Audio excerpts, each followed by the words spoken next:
Hello students, അപ്പോൾ എന്താണ് constant vectors നോക്കാം. കോൺസ്റ്റന്റ് വെക്ടേഴ്സ് ഒരു വെക്ടർ ചേഞ്ച് ചെയ്യുന്നു എന്ന് പറഞ്ഞാൽ നമുക്കറിയാം ഒരു വെക്ടറിന് രണ്ട് പ്രോപ്പർട്ടീസ് ആണുള്ളത്. ഒന്ന് അതിന്റെ മാഗ്നിറ്റ്യൂഡും അതിന്റെ ഡയറക്ഷനും അല്ലെ. മാഗ്നിറ്റ്യൂഡും ഡയറക്ഷനും ഉള്ള ഇതിനെയാണ് നമ്മൾ വെക്ടർ എന്ന് പറയുന്നത് അല്ലേ. അപ്പോൾ രണ്ടിൽ ഏതെങ്കിലും ഒന്ന് ചേഞ്ച് ആകുമ്പോൾ ഒരു വെക്ടർ ചേഞ്ച് ചെയ്യുന്നു എന്ന് നമുക്ക് പറയാൻ പറ്റും. അപ്പോൾ എന്താണ് ഒരു കോൺസ്റ്റന്റ് വെക്ടർ എന്ന് ചോദിച്ചാൽ A vector is constant only if both it's magnitude and direction are fixed. അതിന്റെ മാഗ്നിറ്റ്യൂഡും ചേഞ്ച് ചെയ്യുന്നില്ല, ഡയറക്ഷനും ചേഞ്ച് ചെയ്യുന്നില്ല. മാഗ്നിറ്റ്യൂഡും ഡയറക്ഷനും ഫിക്സഡ് ആണ് എങ്കിൽ അത്തരത്തിലൊരു വെക്ടറിനെ നമുക്ക് കോൺസ്റ്റന്റ് വെക്ടർ എന്ന് പറയാം. അപ്പോൾ അവിടെ നമുക്കൊരു തിയറം വരുന്നുണ്ട്. The necessary and sufficient condition for the vector function f of t to be constant is that df by dt equal to 0, the zero vector. ഈ 0 means zero vector ആണ് കേട്ടോ ഉദ്ദേശിക്കുന്നത്. 0 into i plus 0 into j plus 0 into k എന്നുള്ള zero vector ആണ് ഇവിടെ ഉദ്ദേശിക്കുന്നത്. അതായത് ഒരു വെക്ടർ കോൺസ്റ്റന്റ് ആവാനുള്ള കണ്ടീഷൻ ഇതാണ്, അതിന്റെ ഡെറിവേറ്റീവ് 0 ആയിരിക്കണം. ഇതിന് ഇമ്പോർട്ടൻ്റ് ആയിട്ടുള്ള തിയറാണ് കേട്ടോ, ചോദിക്കാവുന്നതാണ്. അപ്പോൾ അതിന്റെ പ്രൂഫ് അടക്കം പഠിക്കാം. പ്രൂഫ് നോക്കാം. ഇഫ് ആൻഡ് ഓൺലി ഇഫ് ആണ്. നെസസറി പാർട്ടും ഉണ്ട്, സഫീഷ്യൻറ്റ് പാർട്ടും ഉണ്ട്. അപ്പോൾ കോൺസ്റ്റന്റ് ആണെന്ന് അസ്യൂം ചെയ്തിട്ട് ഡെറിവേറ്റീവ് 0 ആണെന്ന് പ്രൂവ് ചെയ്യുകയും വേണം. ഡെറിവേറ്റീവ് 0 ആണെന്ന് അസ്യൂം ചെയ്തിട്ട് കോൺസ്റ്റന്റ് ആണെന്ന് പ്രൂവ് ചെയ്യുകയും വേണം. അങ്ങോട്ടും ഇങ്ങോട്ടും പ്രൂവ് ചെയ്യണം. അതാണ് നെസസറി ആൻഡ് സഫീഷ്യൻറ്റ് കണ്ടീഷൻ, അല്ലെങ്കിൽ if and only if condition എന്നുള്ളതുകൊണ്ട് ഉദ്ദേശിക്കുന്നത്. അപ്പോൾ ആദ്യം നമ്മൾ പ്രൂവ് ചെയ്യുന്നത് നെസസറി പാർട്ടാണ്. നെസസറി പാർട്ട് എന്ന് പറയുമ്പോൾ നമ്മൾ എഫ് ഓഫ് ടി ഒരു കോൺസ്റ്റന്റ് ഫംഗ്ഷൻ ആണ് എന്ന് അസ്യൂം ചെയ്യും. എന്നിട്ട് അതിന്റെ ഡെറിവേറ്റീവ് 0 ആണ് എന്ന് പ്രൂവ് ചെയ്യും. അതാണ് ചെയ്യുന്നത് ആദ്യത്തെ പാർട്ടിൽ. അപ്പോൾ first assume that F of T is constant. F of T ഒരു കോൺസ്റ്റന്റ് ഫംഗ്ഷൻ ആണ് എങ്കിൽ അതിന്റെ മാഗ്നിറ്റ്യൂഡും ഡയറക്ഷനും ഫിക്സഡ് ആണ് അല്ലെ, അത് രണ്ടും ചേഞ്ച് ചെയ്യില്ല. അപ്പോൾ F of t plus delta T എടുത്താലും, ഡെൽറ്റ ടി എന്ന് പറഞ്ഞാൽ ടിയോട് കൂടി ഒരു സ്മോൾ ക്വാണ്ടിറ്റി ആഡ് ചെയ്തതാണ്. F of t plus delta T എടുത്താലും അതിന് എഫ് ഓഫ് ടിയുടെ വാല്യൂ തന്നെയായിരിക്കും, കാരണം മാഗ്നിറ്റ്യൂഡും ഡയറക്ഷനും ഒന്നും ചേഞ്ച് ചെയ്യണില്ലല്ലോ. അപ്പോൾ ഇതിന് f of t plus delta ടിയെ നമുക്ക് എഫ് ഓഫ് ടി തന്നെ എഴുതാൻ പറ്റും. ഓക്കെ, അങ്ങനെയാണെങ്കിൽ d F by D t എന്ന് പറഞ്ഞാൽ നമുക്കറിയാം ഡെഫിനേഷൻ പ്രകാരം അത് limit delta t tends to 0 f of t plus delta t minus f of t by delta t ആണെന്നുള്ളത്.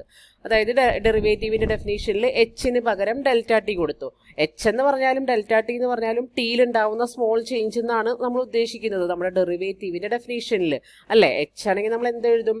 Limit h tends to 0 f of t plus h minus f of t divide by h എന്ന് എഴുതും. ആ എച്ചിന്റെ പ്ലേസിൽ delta, ആ H എന്ന് പറഞ്ഞാൽ small change ആണ് നമ്മൾ ഉദ്ദേശിക്കുന്നത്. ആ സ്മോൾ ചേഞ്ചിന് ഇവിടെ നമ്മൾ ഡെൽറ്റ ടി വെച്ച് റെപ്രസെന്റ് ചെയ്തു. അത്ര മാത്രമേ വ്യത്യാസമുള്ളൂ. നിങ്ങൾക്ക് ഇത് എച്ചിൽ എഴുതണമെങ്കിൽ നിങ്ങൾ എച്ചിൽ എഴുതിക്കോ, ഇവിടെയും എച്ച് എന്നാക്കിയാൽ മതി. വേറെ H is A small difference in T എന്നുള്ളത് കാണിച്ചാൽ മതി, സ്മോൾ ഇൻക്രീസ് ഇൻ ടി അല്ലേ. അപ്പോൾ നോക്കുമ്പോൾ ഇത് എഴുതുമ്പോൾ നമുക്ക് ഇതും എഫ് ഓഫ് ടി ആണ്, ഇതും എഫ് ഓഫ് ടി ആണ്. വാല്യൂ ന്യൂമറേറ്റർ 0 ആവും. അപ്പോൾ വാല്യൂ ഈക്വൽ ടു 0 എന്ന് കിട്ടും. ഓക്കെ, അപ്പോൾ നമുക്ക് ഡെറിവേറ്റീവ് 0 ആണെന്ന് കിട്ടും. എഫ് കോൺസ്റ്റന്റ് ആണെന്ന് അസ്യൂം ചെയ്തിട്ട് ഡെറിവേറ്റീവ് ഈക്വൽ ടു 0 എന്ന് കിട്ടും. ഇനി അതിന്റെ സഫീഷ്യൻറ്റ് പാർട്ട് നോക്കാം. സഫീഷ്യൻറ്റ് പാർട്ട് എന്ന് വെച്ചാൽ തിരിച്ച് പ്രൂവ് ചെയ്യണം. അതായത് ഡെറിവേറ്റീവ് ഈക്വൽ ടു 0 എന്ന് അസ്യൂം ചെയ്തിട്ട് എഫ് ഈസ് കോൺസ്റ്റന്റ് എന്നുള്ളത് പ്രൂവ് ചെയ്യണം. അപ്പോൾ നമുക്കറിയാം എഫ് ഒരു വെക്ടർ വാല്യൂഡ് ഫംഗ്ഷൻ ആയതുകൊണ്ട് അതിനെ കമ്പോണൻസ് ആക്കി എഴുതുമ്പോൾ നമുക്ക് f1 of T into I plus f2 of T into J plus f3 of T into K എന്ന് എഴുതാം. നോക്ക്, നിങ്ങൾ ഈ വെക്ടറിന്റെ ഭാഗം പഠിക്കുന്നതിന് മുമ്പ് നിങ്ങൾ പ്ലസ് ടുവിന് പഠിച്ച വെക്ടറിന്റെ ഭാഗം ഒന്ന് റിവൈസ് ചെയ്യണം കേട്ടോ, എന്നാലാണ് ഇത് കറക്റ്റായിട്ട് എല്ലാ ഭാഗവും മനസ്സിലാവുള്ളൂ. ഓക്കെ, അപ്പോൾ അതിനിങ്ങനെ കമ്പോണൻസ് ആക്കി എഴുതാം. ഇനി d F by D t എന്ന് പറഞ്ഞാൽ ഓരോ കമ്പോണൻറ്റിൻ്റെയും ഡെറിവേറ്റീവ് എടുക്കലാണെന്ന് നമ്മൾ മുമ്പ് ഡിഫൈൻ ചെയ്തപ്പോൾ പറഞ്ഞിട്ടുണ്ട്. അപ്പോൾ നമുക്ക് ഡി എഫ് ബൈ ഡി ടിനെ D F 1 by D T into I plus D F 2 by D T into J plus D F 3 by D T into K എന്ന് എഴുതാം. ഇനി derivative equal to D F by D T equal to 0 എന്ന് പറഞ്ഞിട്ടുണ്ടെങ്കിൽ നമുക്ക് ആ ഡെറിവേറ്റീവിനെ 0 vector അല്ലേ, അപ്പോൾ അതിനെ നമുക്ക് 0 into I plus 0 into J plus 0 into K എന്ന് എഴുതാം. അതാണ് നമുക്ക് ഇവിടെ ഈ കമ്പോണൻസ് ആക്കി കിട്ടിയിരിക്കുന്നത്. എന്നുവെച്ചാൽ ഓരോ കമ്പോണൻറ്റും equal to 0. That is D F 1 by D T equal to 0, D F 2 by D T equal to 0, D F 3 by D T is equal to 0. ഓരോ കമ്പോണൻറ്റും 0, ഓരോ കമ്പോണൻറ്റിൻ്റെയും ഡെറിവേറ്റീവ് ഈക്വൽ ടു 0 എന്നാണ് നമുക്ക് കിട്ടിയത്. അപ്പോൾ നമുക്കറിയാം ഈ ഓരോ കമ്പോണൻറ്റും ഓരോ റിയൽ വാല്യൂഡ് ഫംഗ്ഷൻസ് ആണ്. റിയൽ വാല്യൂഡ് ഫംഗ്ഷൻസിൻ്റെ കേസിൽ ഒരു ഫംഗ്ഷൻ്റെ ഡെറിവേറ്റീവ് 0 ആണെങ്കിൽ ആ ഫംഗ്ഷൻ കോൺസ്റ്റൻ്റ് ആണ് നമുക്കറിയാം. അപ്പോൾ f1 constant, f2 constant, f3 constant. അപ്പോൾ മൂന്നും കോൺസ്റ്റൻ്റ് ആണ് എങ്കിൽ അത് വെച്ചുണ്ടാക്കിയ വെക്ടർ ഫംഗ്ഷനാണ് capital F of T. capital F of t equal to f1 of t into I plus f2 of t into j plus f3 of t into k എന്നാണ്. അതിലെ മൂന്ന് കമ്പോണൻസും constant ആണെങ്കിൽ അതിൻ്റെ ഇൻ ഇഫക്റ്റിൽ നമ്മുടെ ക്യാപിറ്റൽ എഫ് ഓഫ് ടിയും ഒരു constant vector ആയിരിക്കും. That is the proof. Proof important ആണ്. അടുത്തതിൻ്റെ അതേ പ്രൂഫ് ഇമ്പോർട്ടൻ്റ് ആണ്. പ്രൂഫ് പഠിക്കുക ഈ ഭാഗത്തുള്ളത് കേട്ടോ. സിമ്പിൾ പ്രൂഫ്സ് ആണ്. അടുത്തത് നോക്കാം. Theorem B. The necessary and sufficient condition for the vector function f of t to have constant magnitude is that f dot df by dt is equal to 0. അപ്പോൾ proof നോക്കാം. പറഞ്ഞിരിക്കുന്നത് f of ടിക്ക് constant magnitude ആവാൻ, constant magnitude വരാനുള്ള കണ്ടീഷനാണ് f dot D F by D t 0 ആയിരിക്കണം എന്നുള്ളത്. നോക്കി നോക്കാം. Let f be a vector function of the scalar variable t and suppose that f of t to have constant magnitude say f so that mod f is equal to, ഈ F കടുപ്പിച്ച് എഴുതിയിരിക്കുന്നത് അതിൽ ഈ F ബോൾഡാക്കി എഴുതിയിരിക്കുന്നതെല്ലാം വെക്ടറിനെ ആട്ടോ കാണിക്കണേ. അപ്പോൾ നിങ്ങൾ ബോൾഡാക്കി എഴുതുന്നതിന് പകരം മുകളിൽ ആരോ മാർക്ക് ഇട്ട് കാണിക്കാം. അപ്പോൾ modulus value of vector F ആണ് ഇവിടെ എഫ് ആയിട്ട് എടുത്തിരിക്കുന്നത്. കണ്ടോ, അത് ലൈറ്റായിട്ട് എഴുതിയിരിക്കുന്നത്. അപ്പോൾ ഈ വെക്ടറിൻ്റെ മുകളിൽ നിങ്ങളൊരു വര വരയ്ക്കുക, ആരോ മാർക്ക്, അത് രക്ഷയുള്ളൂ. ആൻഡ് എഫ് ഡോട്ട് എഫ് എടുത്തിട്ടുണ്ടെങ്കിൽ mod f equal to f ആണ് എങ്കിൽ എഫ് ഡോട്ട് എഫ് എടുത്താൽ നമുക്ക് എഫ് സ്ക്വയർ ആണ് കിട്ടുക. ഈ മോഡ് എഫിൻ്റെ സ്ക്വയർ അത് നമുക്കറിയാവുന്ന കാര്യം, മുമ്പ് നമ്മൾ പഠിച്ചിട്ടുള്ള കാര്യമാണ്. അപ്പോൾ f square which is A constant. And derivative of f dot F D t ഇത് കോൺസ്റ്റൻ്റ് ആണെങ്കിൽ, എഫ് ഡോട്ട് എഫ് കോൺസ്റ്റൻ്റ് ആണെങ്കിൽ നമ്മുടെ പ്രീവിയസ് തിയറം പ്രകാരം അതിൻ്റെ ഡെറിവേറ്റീവ് 0 ആയിരിക്കും അല്ലേ. ഈ ഡെറിവേറ്റീവിനെ നെക്സ്റ്റ് അതിൻ്റെ നമ്മുടെ properties of differentiation, rules of differentiation use ചെയ്ത് ഇങ്ങനെ നമുക്ക് എക്സ്പാൻഡ് ചെയ്യാം. പ്രൊഡക്റ്റ് റൂൾ പോലെ കൊടുത്ത് ഇങ്ങനെ എക്സ്പാൻഡ് ചെയ്യാം.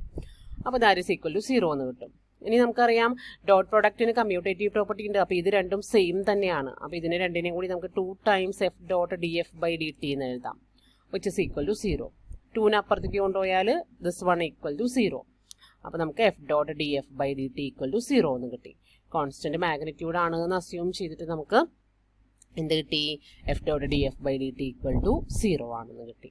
സ്റ്റാർട്ടിങ്ങിൽ പറഞ്ഞ കാര്യങ്ങൾ ഓർക്കുക. മോഡുലസ് എഫിനെയാണ് നമ്മൾ എഫ് എന്ന് എടുത്തേക്കുന്നത്. മാഗ്നിറ്റ്യൂഡ് കോൺസ്റ്റൻ്റ് ആയതുകൊണ്ട് ഇവിടെ എഫ് ഡോട്ട് എഫ് എടുക്കുമ്പോൾ എഫ് സ്ക്വയർ ആണ് കിട്ടുക, വിച്ച് ഈസ് എ കോൺസ്റ്റൻ്റ് ആയിരിക്കും. അങ്ങനെ ചെയ്തു വന്നപ്പോൾ നമുക്ക് f dot D F by D T is equal to 0 എന്ന് കിട്ടി. ഇനി തിരിച്ച് സപ്പോസ് ചെയ്യാം f dot D F by D t, ഇവിടെ ബോൾഡാണ് കേട്ടോ, വെക്ടറാണ് കേട്ടോ വരുന്നത്, തെറ്റ് ചെയ്തിരിക്കുന്നതാണ് ലൈറ്റായിട്ട്. അപ്പോൾ f dot D F by D T equal to 0 എന്ന് അസ്യൂം ചെയ്യുക. അങ്ങനെയാണെങ്കിൽ ഇതിനെ 2 കൊണ്ട് മൾട്ടിപ്ലൈ ചെയ്യുക രണ്ട് സൈഡിലും. അപ്പോൾ ഇവിടെ 2 കൊണ്ട് മൾട്ടിപ്ലൈ ചെയ്യുമ്പോൾ ഇത് കിട്ടും. 0നെ 2 കൊണ്ട് മൾട്ടിപ്ലൈ ചെയ്താൽ 0 തന്നെ കിട്ടും. ഇതിനെ സ്പ്ലിറ്റ് ചെയ്ത് തിരിച്ചു പോവാം. നമ്മൾ ആ ചെയ്ത പ്രൂഫിൻ്റെ ഭാഗം അങ്ങനെ തന്നെ മേലേക്ക് തിരിച്ചു പോയാൽ മതി. അപ്പോൾ ഇതിനെ F dot D F by D T എന്നും D F by D T dot F എന്നും എഴുതാം. കമ്മ്യൂട്ടേറ്റീവ് പ്രോപ്പർട്ടി ഉള്ളതുകൊണ്ട് ഇതിനെ നമുക്ക് സ്പ്ലിറ്റ് ചെയ്ത് ഈ രീതിയിൽ എഴുതാവുന്നതാണ്. ക്ലിയർ ആണല്ലോ? അതായത് ഇതിനെ നമുക്ക് ഡിഫറൻഷിയേഷൻ്റെ റൂൾസ് യൂസ് ചെയ്തിട്ട് d by D t of f dot f equal to 0 എന്ന് എഴുതാം. ഇനി എഫ് ഡോട്ട് എഫ് എന്ന് പറഞ്ഞിട്ടുണ്ടെങ്കിൽ എഫിൻ്റെ സ്ക്വയർ ആണ്. ഇത് വെക്ടർ എഫ് ആണ് കേട്ടോ, ഇത് സാധാരണ എഫ് ആണ്, മോഡുലസ് വാല്യൂ വരുന്ന എഫ് ആണ്. D by D t of f square is equal to 0 എന്ന് എഴുതാൻ പറ്റും. അപ്പോൾ പ്രീവിയസ് തിയറം പ്രകാരം ഒരു ഇതിൻ്റെ ഒരു ഫംഗ്ഷൻ്റെ ഡെറിവേറ്റീവ് 0 ആണെങ്കിൽ അത് കോൺസ്റ്റൻറ്റ് ഫംഗ്ഷൻ ആയിരിക്കും. അത് സ്കെയിലാർ ഫംഗ്ഷൻ ആയാലും ശരി, വെക്ടർ ഫംഗ്ഷൻ ആയാലും ശരി. So F square is constant function, constant എന്നുള്ളത് കിട്ടി. എഫ് സ്ക്വയർ കോൺസ്റ്റൻ്റ് ആണെങ്കിൽ ഉറപ്പായിട്ടും എഫും ഒരു കോൺസ്റ്റൻ്റ് ആയിരിക്കും. Therefore F is constant. F എന്ന് പറഞ്ഞിട്ടുണ്ടെങ്കിൽ ഈ എഫ് നമ്മൾ എടുത്തിരിക്കുന്നത് ഇത് modulus value of vector F ആണ് കേട്ടോ, മോഡുലസ് വാല്യൂവിൻ്റെ എഫ് ആണിത്. ആ modulus value of F constant ആണെന്ന് പറഞ്ഞിട്ടുണ്ടെങ്കിൽ ആ വെക്ടർ ഫംഗ്ഷൻ എഫ് ഓഫ് ടിയുടെ മാഗ്നിറ്റ്യൂഡ് കോൺസ്റ്റൻ്റ് ആണ്. മോഡുലസ് വാല്യൂവിനല്ലേ നമ്മൾ മാഗ്നിറ്റ്യൂഡ് എന്ന് പറയുന്നത്. അപ്പോൾ മാഗ്നിറ്റ്യൂഡ് ഈസ് കോൺസ്റ്റൻ്റ് എന്നാണ് കിട്ടുക. ഓക്കെ, മനസ്സിലായി എന്ന് വിചാരിക്കുന്നു. അടുത്തത് the necessary and sufficient condition for the vector function f of t to have constant direction is that f cross df by dt is equal to 0. f cross df by dt is equal to 0 എന്നുള്ളതാണ് constant direction ഉണ്ടാവാനുള്ള necessary and sufficient condition. അപ്പോൾ അതെങ്ങനെയാണ് വരുന്നത് എന്നുള്ളത് നോക്കാം. Proof let f of t, ഇവിടെ വരയ്ക്കാം കേട്ടോ മുകളിൽ, f of t be a vector function of the scalar variable t and let n be a unit vector in the direction of f of t. f of t ആണ് vector function എന്ന് വിചാരിക്കാം. n ഒരു unit vector ആണ് in the direction of f of t. And let f be the magnitude of vector f.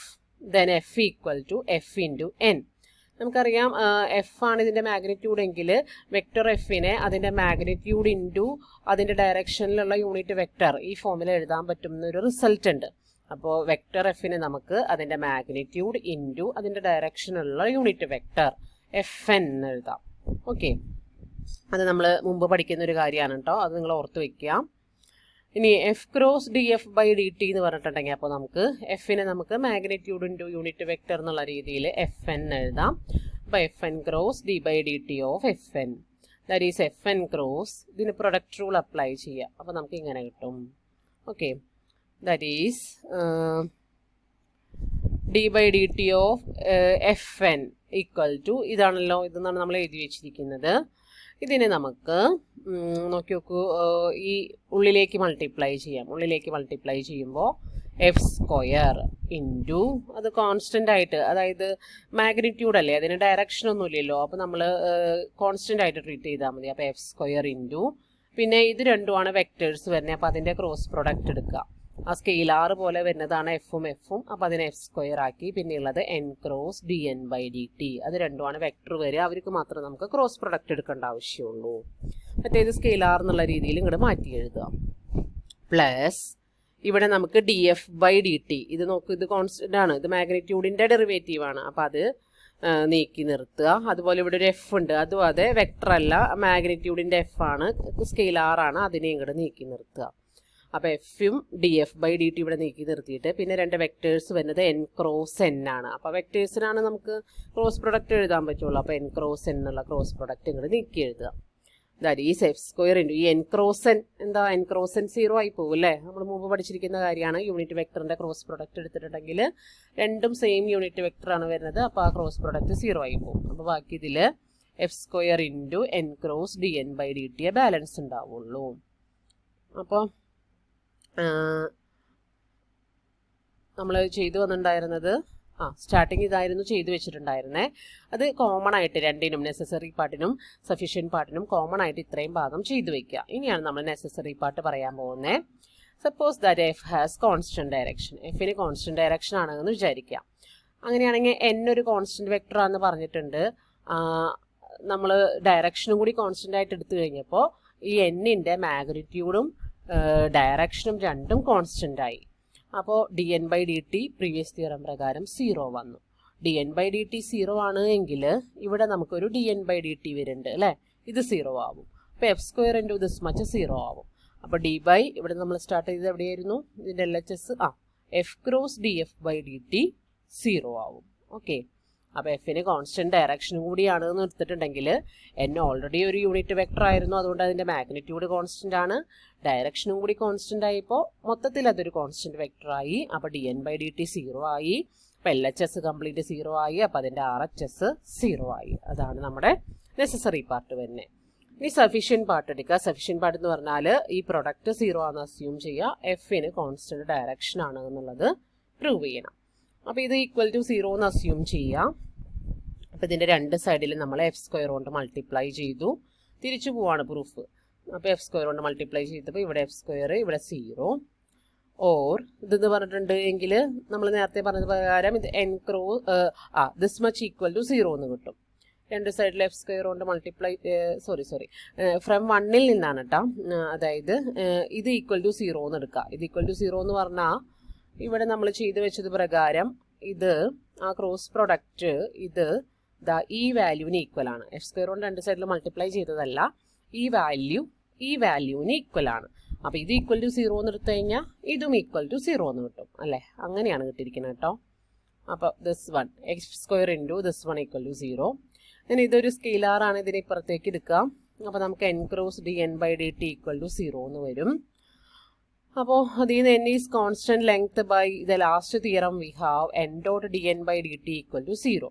അപ്പോൾ ഇപ്പം നമുക്ക് n cross D N by D t 0 ആണെന്ന് കിട്ടിയിട്ടുണ്ട്. പിന്നെ നമുക്ക് എൻ എന്ന് പറഞ്ഞാൽ യൂണിറ്റ് വെക്ടർ ആണെന്നറിയാം. അപ്പോൾ അതിന് കോൺസ്റ്റന്റ് മാഗ്നിറ്റ്യൂഡാണ്, കോൺസ്റ്റന്റ് ലെങ്ത് ആണെന്ന് വെച്ചാൽ കോൺസ്റ്റന്റ് മാഗ്നിറ്റ്യൂഡാണ്.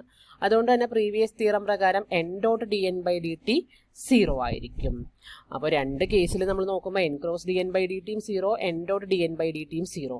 അപ്പോൾ ഇതിൽ നിന്ന് ഒറ്റ പോസിബിലിറ്റി ഉള്ളത് എൻ എന്തായാലും 0 ആവില്ല, d N by D t 0 ആവാനാണ് സാധ്യത. എന്നാണ് നമുക്ക് കിട്ടുക. n യൂണിറ്റ് വെക്ടർ ആയതുകൊണ്ട് n എന്തായാലും 0 ആവില്ല. So n is a constant vector എന്ന് കിട്ടും. therefore f is constant direction. n ഒരു കോൺസ്റ്റന്റ് വെക്ടർ ആണ്, അതുകൊണ്ട് f ന് കോൺസ്റ്റന്റ് ഡയറക്ഷൻ ആണെന്ന്